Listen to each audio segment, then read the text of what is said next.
Salut à toutes et à tous, c'est Léo Motorbike, comment allez-vous? Ça fait 2 ans.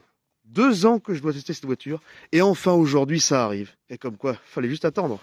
Aujourd'hui on va se retrouver pour la présentation et l'essai de la Citroën Ami. C'est parti!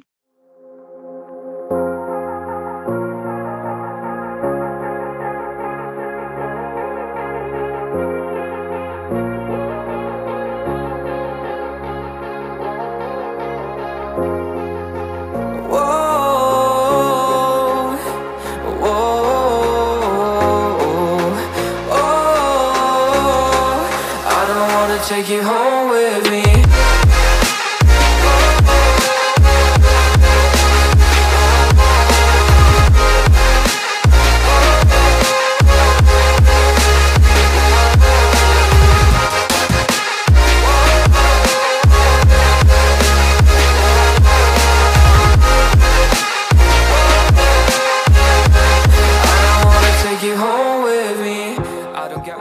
Alors, commençons par ce petit tour esthétique de la voiture.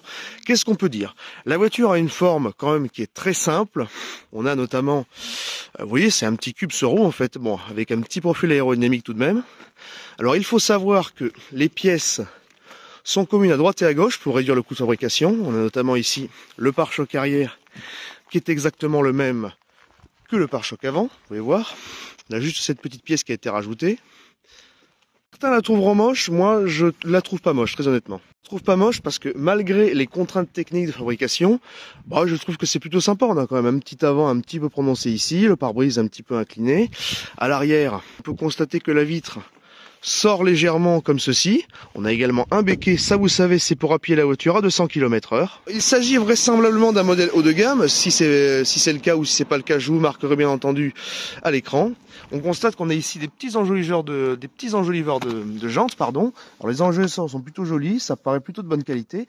Et ce qui est intéressant, c'est que cette voiture paraît quand même assez qualitative. Regardez, on a quand même des plastiques. Alors c'est du plastique bien entendu, mais un plastique qui est plutôt solide, plutôt robuste.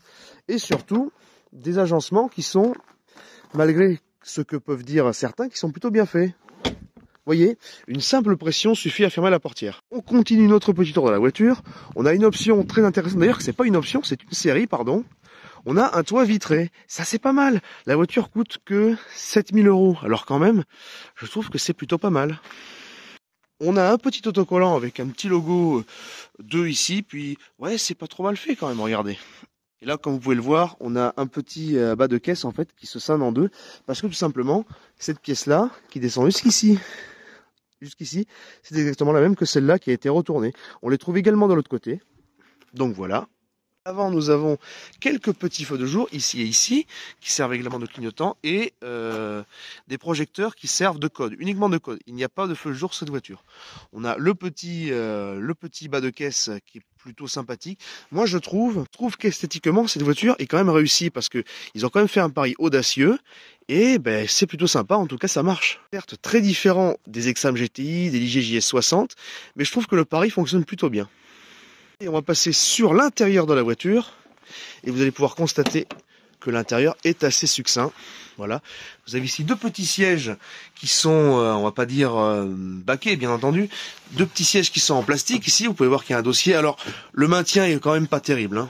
On va pas se le cacher, mais il y a beaucoup de place à l'intérieur. Il y a énormément de place, c'est normal puisqu'on est assis directement sur l'essieu arrière. Regardez, là on a le siège, là on a la roue, on est quasiment assis sur l'essieu arrière. Hop, voilà, je vous montre. Il y a quand même énormément de place. On va aller de l'autre côté pour constater. La construction, c'est qu'il n'y a pas de mécanisme pour retenir la portière. Donc, si vous la lâchez, la portière se barre. Vous constatez quand même qu'il y a énormément de place ici. Il y a un petit logo avec une valise. Effectivement, je pense qu'on peut rentrer une valise cabine bien à l'aise. Il y a énormément de place à l'intérieur. Vous pouvez constater que je peux étendre les jambes, tout simplement. Voilà, regardez mes grandes cannes. Ressemble quand même beaucoup à du Citroën, ça c'est certain. On est vraiment dans leur univers, donc les designers se sont pas foulés, on va dire. On a un volant qui ressemble un peu au volant des Citroën DS3 ou des C3, mais de 2014. Ici, on a un petit socle pour poser le téléphone et une petite console pour la ventilation, la température et les warnings. Des petites vitres façon 2 chevaux. Ah, mais si je ferme pas la portière, ça va pas le faire. Hop là. Et clac. Donc ça j'aime bien, c'est sympathique. Et c'est pour ça que ça me fait dire que cette voiture est une vraie Citroën. Je sors une petite seconde de la voiture. Voilà, et je vais vous expliquer mon point de vue sur pourquoi cette voiture est une vraie Citroën. Je vous le dis, je pense que c'est une vraie Citroën parce que tout simplement elle reprend une philosophie qui est quand même de faire des voitures différentes. Pas forcément mieux, pas forcément moins bien, mais différentes. C'est ce que disait Sylvain dans Villebrequin de toute manière. Et je trouve que justement cette réinterprétation de la voiture sans permis, c'est non seulement une bonne idée, mais en plus une manière de faire évoluer la marque vers son futur. On va passer à l'intérieur et je vais vous montrer le combiné de bord, le compteur de vitesse en gros. Voilà. Allez, on met le contact. Oui, vous voyez mon téléphone. On va essayer de filmer ça correctement, sans trop de reflets. Ouais, c'est un peu dur. Franchement, il y a beaucoup de reflets et c'est pas forcément très visible. L'instrumentation est difficilement lisible. On a ici, il va falloir me croire sur parole du coup, ici, l'autonomie restante, enfin, le nombre de kilomètres qu'il vous reste à parcourir. Ici, on voit 55, on est environ à 75% de batterie. Le kilométrage total, la vitesse, et ben, c'est tout. On a le voyant de parking, le voyant des warnings et des clignotants. Ouais, le klaxon ressemble quand même vachement à celui de la Hippoline, mais sans le bruit à l'intérieur. J'espère que ce petit tour de l'intérieur vous aura été sympathique. N'hésitez pas à me dire ce que vous auriez voulu voir. Et je vous propose de passer à l'accélération et l'essai. Et oui, je pourrais pas ouvrir le capot puisqu'en fait, il n'y en a pas.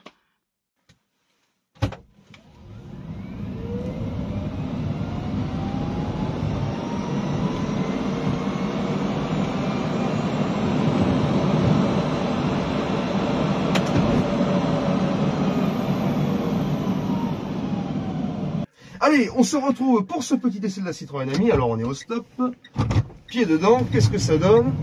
Alors de 0 à 10 km/h, c'est plus rapide, ça a une meilleure accélération qu'un diesel, mais après à voir. Bon là on était en descente, c'est vrai. Donc, voilà. Les suspensions sont assez fermes. Et bon par contre c'est vrai que je constate, ça fait quelques minutes que je l'ai en main, on a quand même un petit karting, hein, c'est assez marrant à conduire. La direction est beaucoup plus précise que certaines Exam ou Ligier, ça c'est vrai. Le volant est un peu plus grand aussi. Alors il n'y a pas de... les clignotants ne se rabattent pas tout seuls. Donc, seul petit bémol à mon goût, la voiture n'est pas débridable, donc vous serez cantonné à 45 à l'heure. Bon après c'est vrai que si vous achetez ça, c'est plutôt pour circuler en ville. Donc on va freiner, le freinage. Ça freine plutôt bien. Alors si je dis pas de bêtises, ce sont des trains roulants et des freins de 206. Donc niveau freinage, je pense que vous avez la meilleure. Ouais, ça freine bien et ça reste bien droit. Alors, on va accélérer un petit peu. Ah ouais, c'est pas mal.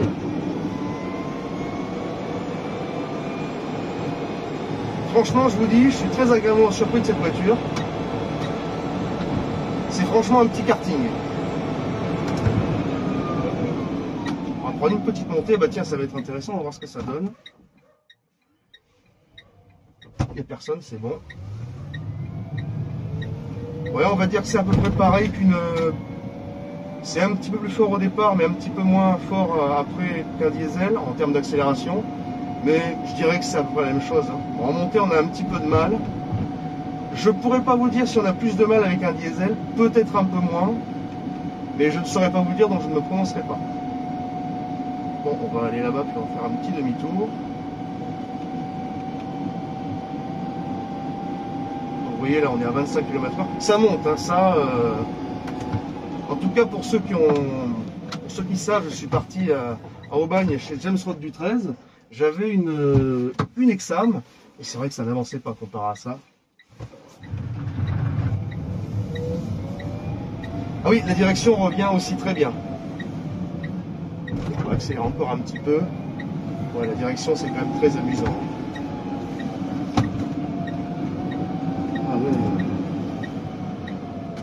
Allez, je vous propose qu'on s'arrête et on fait une conclusion.